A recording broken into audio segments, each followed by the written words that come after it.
Hello guys, welcome to my YouTube हमारे channel. Panel के पास चलते हैं और ट्रेड्स लेना शुरू करते हैं। आप सभी को एक बार फिर से गुड मॉर्निंग। गाबा सर, बताइए इस समय का क्विक सिंगल। एचडीएफसी बैंक अच्छा लगता है, ट्रेड कर रहा है 1734 पर, स्टॉप होगा 1722 पर, on the upside target 1760। HDFC bank. HDFC bank, ये हो गई गाबा सर की पिक। चलिए सचिन, आपका क्विक सिंगल। अनुज जी, मुझे लग रहा है यहाँ पर बजाज ऑटो में भी कल के सत्र में एक अच्छा कंसोलिडेशन नजर आया था। वो कंसोलिडेशन का ब्रेकआउट यहाँ पर एग्जिबिट हो रहा है। 10,550 के आसपास इसके फ्यूचर्स ट्रेंड कर रहे हैं। स्टॉप लॉस आपको लगाना है 10,430 पे, एंड खरीदारी करनी है इसके फ्यूचर में 10,830 से लेके 11,000 के टारगेट्स के लिए। ओके, यहाँ पे हो गया बजाज ऑटो और अब चलते हैं मानस जी के पास। मानस जी, आपका ट्रेड। देखिए, बड़े कंसोलिडेशन के बाद एमएफएसएल में ब्रेकआउट देखने को मिला है, तो मेरे ख्याल से यहाँ पर एक अच्छी खासी रैली देखने को मिल सकती है। एमएफएसएल के फ्यूचर में खरीदारी करेंगे, 1199 के स्टॉप लॉस से खरीदारी करनी है और 1310 तक के टारगेट्स पॉसिबल है एमएफएसएल के फ्यूचर में। अगर चाहे तो 1240 का कॉल ऑप्शन जो 28 रुपए पे ट्रेड हो रहा है, वहां पर 16 रुपए के स्टॉप लॉस से खरीदारी करिए और इस ऑप्शन में 50 रुपए के टारगेट्स। ओके, 50 रुपये का टारगेट यहाँ पर। राजेश सतपुते जी, आपका व्यू, आपका ट्रेड। वीरेंद्र जी, देखिए मैं सेल करूंगा LIC हाउसिंग फाइनेंस। कल एक ब्रेकडाउन हुआ है फ्लैट फॉर्मेशन का। 595 चल रहा है फ्यूचर में, तो इसे बेचे विद स्टॉप लॉस ऑफ 606 के स्टॉप लॉस के साथ। मुझे लगता है इसका आज का टारगेट होगा करीबन 570 का। ओके, तो ये इस समय राजेश सतपथी जी की पिक, एक सेल कॉल LIC हाउसिंग पर।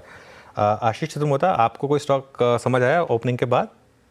तो अनुज, मुझे लगता है कंजम्पशन जो बास्केट है उसमें ट्रेंट और वरुण बेवरेजेस, ये दो ऐसे स्टॉक है जहां पर पे काफी अच्छी स्टेबिलिटी हमें देखने को मिल रही है। और वरुण बेवरेजेस खासतौर पे जो रिजल्ट आया उसके बाद एक बहुत ही अच्छा बेस बनाकर स्टॉक में रिकवरी आ रही। तो मुझे लगता है जल्दी स्टॉक अपने ऑल टाइम हाई को, जो कि करीब करीब 680 690 के आसपास बना है, उसको इवेंचुअली क्रॉस करने की तैयारी करेगा। एज अ डिस्क्लोजर, ट्रेंट और VBL दोनों ही स्टॉक हमारे एपेक्स पोर्टफोलियो के अंदर बने हुए।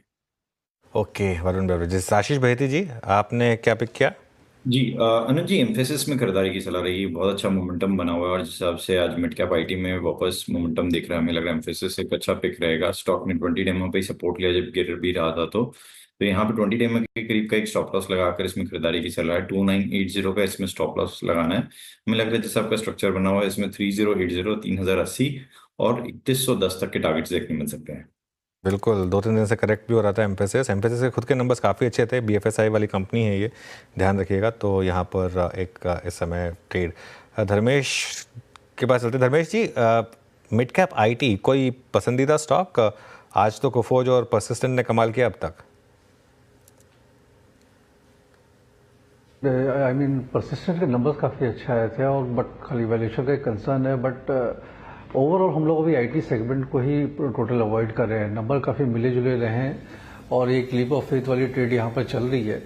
बट वैल्यूएशन के लिहाज से मुझे लगता है कि ये ज़्यादा देर सस्टेनेबल नहीं रहेगा। एक क्वार्टर और देखते हैं, US इलेक्शंस के बाद फिर वो स्ट्रेटेजी के लिए इसमें पोजीशन लेना चाहिए नहीं लेना चाहिए, वो उसकी कॉल लेंगे। अभी तो it's avoid for us.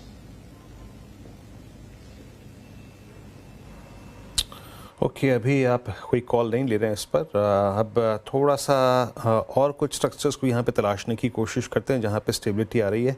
Nifty गया करीब 520 तक, फिर वहाँ से कोलैप्स हो गया करीब 24453। तो ये दिक्कत थोड़ी सी है, यानी अगर आप इंट्राडे हाई से देखें तो अगेन हम करीब 70 पॉइंट रिट्रेस हो चुके हैं। सो हम देखिए बहुत ही लाइट चलेंगे यहाँ से, बहुत ही लाइट चलेंगे। ट्रेड्स थोड़ा सोच समझ के लिए जाएंगे यहाँ पर। अच्छा, वीकनेस कहाँ पर है उसमें M&M लेके आइए। आज दिग्गजों में जहाँ कोलैप्स होने की टेंडेंसी नज़र आ रही है,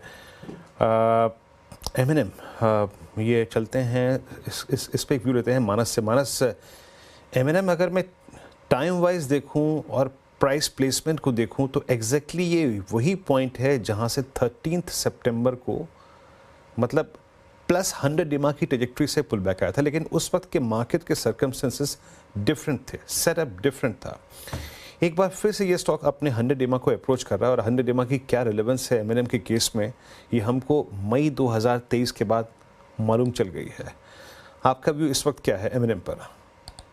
तो देखिए 100 डे मूविंग एवरेज और 20 वीक मूविंग एवरेज एक ही जगह पर आते हैं, ऑलमोस्ट एक ही जगह पर आते हैं और हर बार करेक्शन पे स्टॉक वहां पर सपोर्ट लेता है। लेकिन अगर हम स्ट्रक्चर की बात करें तो वो अभी भी निगेटिव लगता है। मेरे ख्याल से कम 100 डे मूविंग एवरेज तो टेस्ट हो सकते हैं, जो कि 2785 के आसपास है। लेकिन अगर उसके नीचे एमएनएम गया तो गिरावट बढ़ सकती है, इसलिए अभी के लिए फिलहाल कॉशियस रहना है।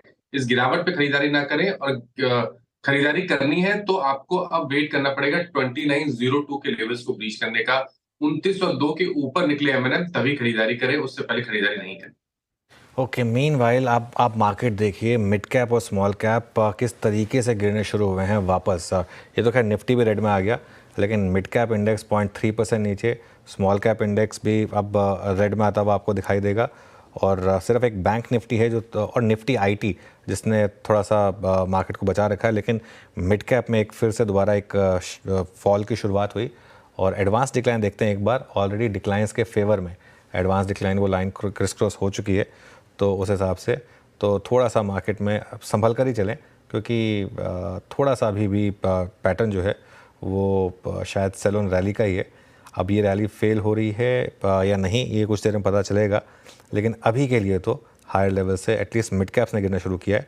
निफ्टी हालांकि फिर एक बार ग्रीन में आया, लेकिन क्लियरली जहाँ अर्निंग्स अच्छी आ रही है मार्केट वहाँ रिवॉर्ड भी कर रहा है। तो चाहे कुफोज हो, चाहे परसिस्टेंट हो, चाहे मैक्स फाइनेंशियल हो, यहाँ पर अच्छे आपको मूव्स दिखाई देंगे।